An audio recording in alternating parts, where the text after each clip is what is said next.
Jesus funny? Did Jesus have a sense of humor, or was he more like Spock? Was he just always serious and logical, walking around with syllogisms? You know, is that how Jesus was? And if you think about it, Jesus' job before beginning his public ministry was as a carpenter. He's a construction worker. He's hanging out with fishermen and blue-collar guys for 3 years. Much of their life is spent walking around and camping. I don't know about you guys, but you tend to get 12 blue-collar guys together, and eventually somebody's pulling a finger, somebody's telling a joke. You know what I'm talking about? To be fully human, Jesus would have had to have had a sense of humor. But the sense of humor that Jesus had is often totally overlooked. One man who does not see Jesus as funny is a man named G.K. Chesterton. He's a great author. He wrote an amazing book called Orthodoxy, but he ends that book with this statement: "There was some one thing that was far too great for God to show us when he walked upon the earth, and I have sometimes fancied that it was his mirth."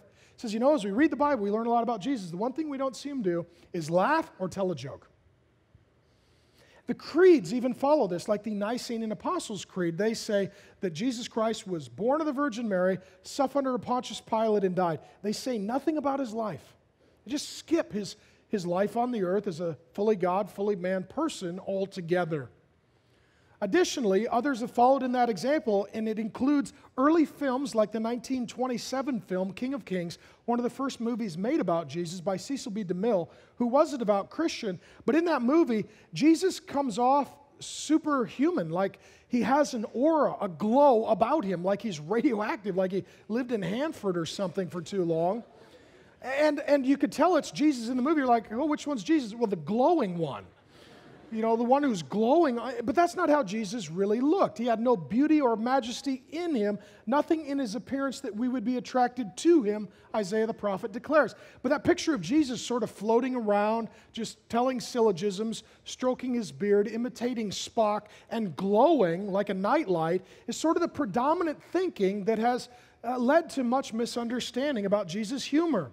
There are now 17,000 books about Jesus in the Library of Congress, and insofar as I have found, there's only one about Jesus' sense of humor.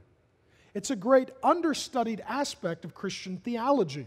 It's called The Humor of Christ. It's by Elton Trueblood. It's a great little book. He's actually a good author, but it's more than 40 years old, so it's been a while. Here's what he says.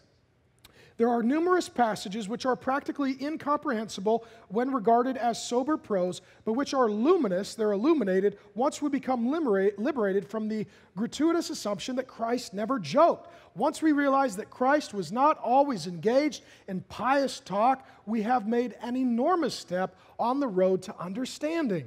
Goes on to say elsewhere, Christ laughed, and he expected others to laugh. A misguided piety has made us fear that acceptance of his obvious wit and humor would somehow be mildly blasphemous or sacrilegious. I get accused of this all the time.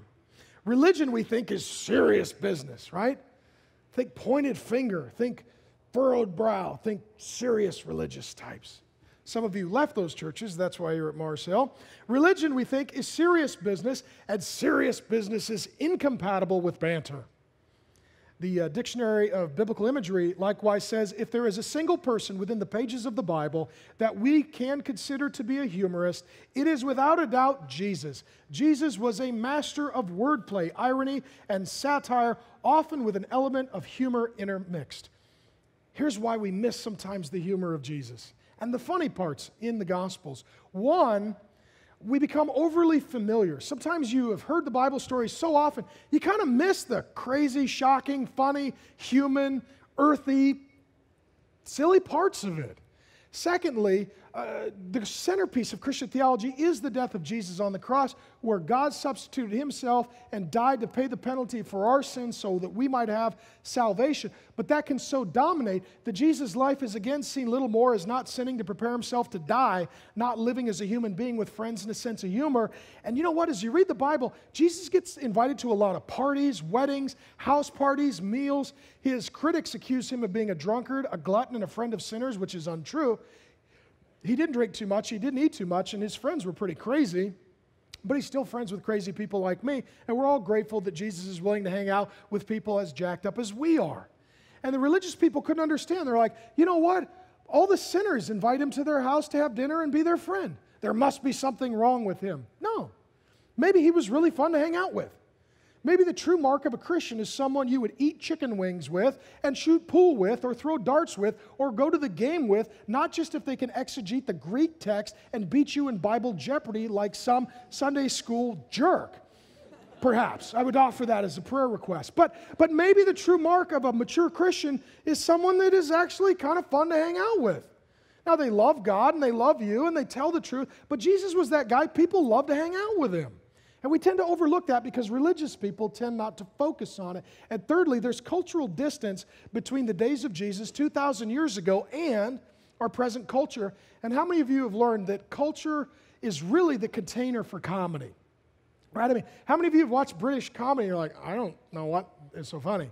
Well, it's because British people have a different culture. And how many of you have been to another country and everybody's laughing? You're like, I don't know what we're talking about.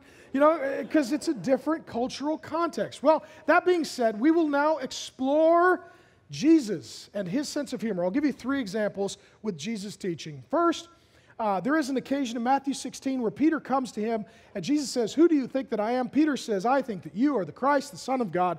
And he says, "You are now going to be called Rocky." Right? Names him the Rock.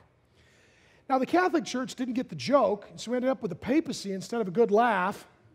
And they thought that the point was that Peter's the rock on which the church's foundation is built. The foundation of the church, the rock, is not Peter, it's Jesus and his confession that Jesus is the Christ. Because just a little bit later in Matthew 16, he also looks at Peter and says, "Get behind me, Satan." Right? Which, they never say that. You know, the foundation of the church is Satan. No. And what happens a little while later is that when a young woman comes up to Peter when Jesus is going to be crucified and says, "Do you know Jesus?" He says, "I never met the guy." Totally denies him. He's not the rock. He's a little itty bitty pebble that Jesus is kind of making fun of. It's like walking up to a really skinny little computer programmer guy and going, "What's up, tough guy?" He's like, "Nothing." You know, it's kind of funny. Calls him Rocky. He's not a rock. He's very unstable.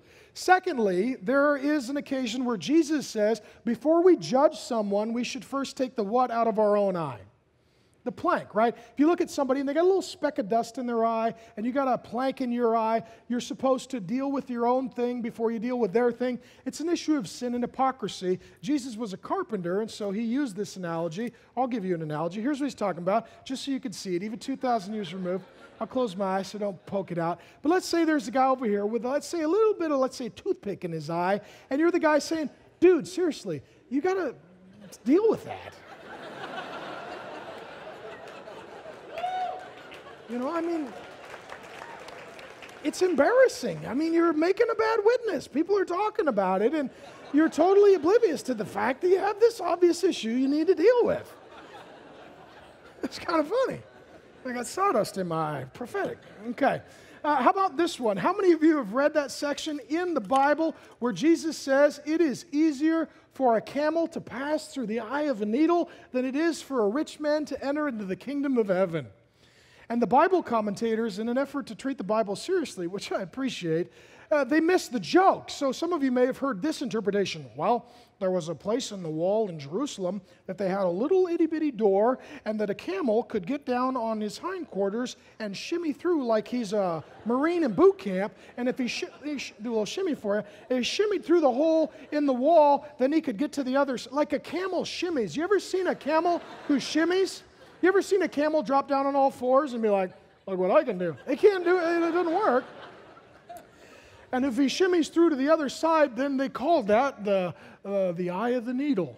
There you go. That fixes it. No, it doesn't. It's a joke. It's funny. I'll show you. Here's a needle, and what he's saying is it is easier for a camel to pass through the eye of a needle than it is for a rich man to enter the kingdom of heaven. Thank you. We were recently voted the second most innovative church in America. This is why. The cardboard is the new cutting edge. And some of you are like, "It's not going to fit." Yes, you got the joke. And it's still kind of funny, right? Like you're like, "Well, what if we start here?" Nope. What if we start here? Nope. What if we start in the middle? I think it's too big. Yeah, it is too big. That's the point. It's a joke. It's actually still kind of funny 2,000 years later, right?